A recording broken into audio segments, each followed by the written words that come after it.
ni kwamba watu hawachukuliwi hatua licha ya kukosea. Wanarudi tu. Yaani wanarudi. Mtu anakosea leo, anapangiwa mechi Jumatano. Jumatano anakosea, anapangiwa mechi Jumamosi. Repetition hii uongozi wa klabu ya Young Africans hauoni kama katibu mkuu wa TFF anastahili kuendelea kwenye nafasi yake, kwa sababu hakuna haki inayopatikana kwenye pitch. Hakuna haki inayopatikana kiwanjani. Ligi yetu inavyosemwa ni ligi namba 4 kwa ubora barani Afrika. Fakta ya waamuzi hauwezi kuacha kuitaja. Ili tuweze kumaintain ubora na hadhi na thamani ya ligi yetu, ni lazima tudili na hili tatizo. Na mzizi wake ni mtu anayeshughulika kupokea hizi ripoti, anatakiwa awajibike. Na mtu huyu ni katibu mkuu wa TFF Wilfred Kidau.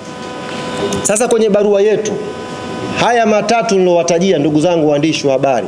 La kwanza, kuvunjwa kwa kamati ya usimamizi na uendeshaji wa bodi ya ligi. Namba 2, kujiuzulu kwa afisa mtendaji mkuu wa bodi. Namba 3, kujiuzulu kwa katibu mkuu wa TFF. Haya matatu, na kwa barua yetu tumeelekeza haya matatu yakifanyiwa kazi, haya matatu ni matakwa ya muda mfupi, tutakuwa tayari kupeleka timu.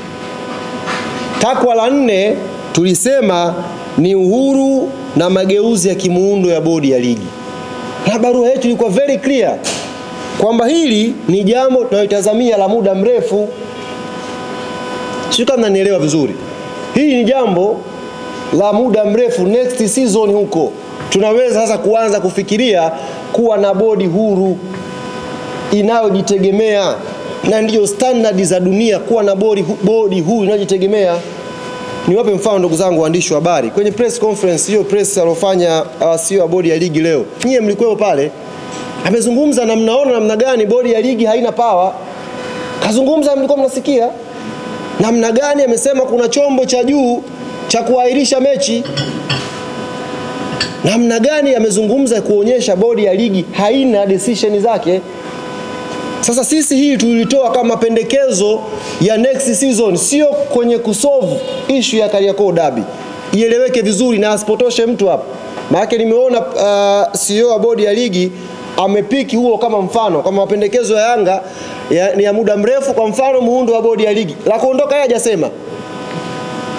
Yeye kapiki kwamba bwana mapendekezo ya Yanga ameyaleta, ukiyatazama mengi ni ya muda mrefu. Hatuwezi kuyashughulikia hapa, sio iende wapi. Matatu ya muda mfupi tumeainisha, na barua yetu ilikuwa very clear kwake yeye. Hakuna muda mrefu, very clear, ni ya muda mfupi. Tumewakilisha na tumeeleza kwa hiyo tunafikiri haya matatu yakifanywa kazi haya mbungi itapigwa. Sasa niwaambie ndugu zangu waandishi wa habari, kama haya matatu hayatafanywa kazi, kama kamati ya uendeshaji ya ligi haitavunjwa na hawatajiuzuru, kama afisa mtendaji mkuu wa bodi hatajiuzuru, kama katibu mkuu wa TFF hatajiuzuru, klabu yetu ya Young Africans msimamo wake ni huu: hatutashiriki mechi namba 184, hatutacheza mechi zilizobaki za ligi msimu huu, 2 zilizobaki. Klabu yetu haitashiriki pia ligi kuu msimu ujao. Yaani sio kwamba ni hapa. Hatutacheza mechi namba 184, hatutacheza viporo viwili vya ligi vilibaki, hizo mechi 2 za ligi, na hatutashiriki rasmi ligi kuu msimu ujao. Taratibu nyingine zote zinaendelea kwa kamati tendaji. Tutakwenda wapi, tutafanya nini, tunajua cha kufanya. Na nitumie fursa hii kuwaambia wote ambao mnafikiri kwamba tunafanya mzaha, ndugu zangu, kwenye hili we are more than serious. Tuko serious zaidi ya mnavyodhani, zaidi ya mnavyofikiria. Na kama yuko mmoja wao pengine anakaa na kuwadanganya kwamba kuna pointi ya Yanga itapunguzwa, ndugu zanguni, huyo mtu aache hayo mawazo mara moja. Hakuna pointi ya Yanga itaguswa. Na kama yuko mwanaume kugusa hiyo pointi, aguse aone nguvu ya wananchi nazungumzaji.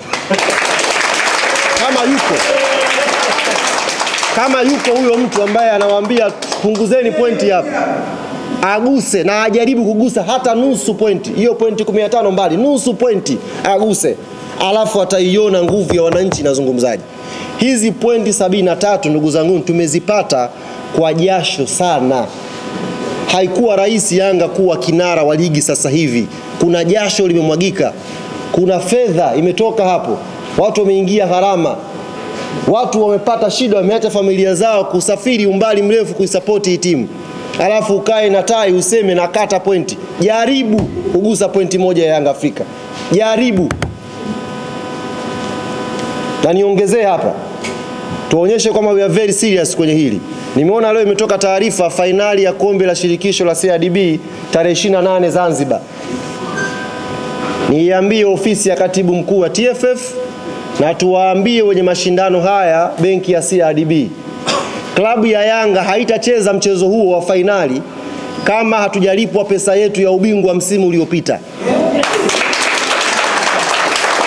Tuko very clear. Mpaka maana tumeleana kwa muda mrefu hapa.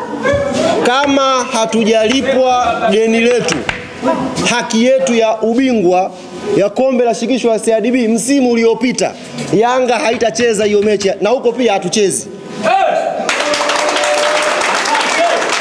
So very clear. Kama hatujalipwa hela yetu ya ubingwa, hii ni haki yetu. Msimu mzima tumeisubiri hapa, tumeshaandika barua sana. Tushaandika sana barua hapa. Sasa iko very clear na huu ndio msimamo wa taasisi. Kama hiyo hela hatalipa ya ubingwa, taarifa hii ifike kwa ofisi ya katibu mkuu wa TFF, iwafikie na wenye mashindano benki ya CRDB. Yanga hawatakuja Zanzibar kucheza hiyo mechi mpaka hela imeingia kwenye akaunti. Zaidi ya hapo hakuna maelezo mengine.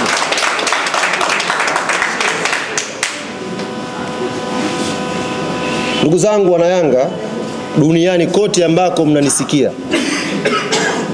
aminini msimamo huu wa viongozi wenu ni msimamo ulionyooka, msimamo usioyumba, na hayuko mwanadamu wa kutuyumbisha kwa hapa tulipofika. Tutasimamia haki yetu kwa maslahi mapana ya klabu yetu na maslahi mapana ya mchezo wa mpira wa miguu Tanzania.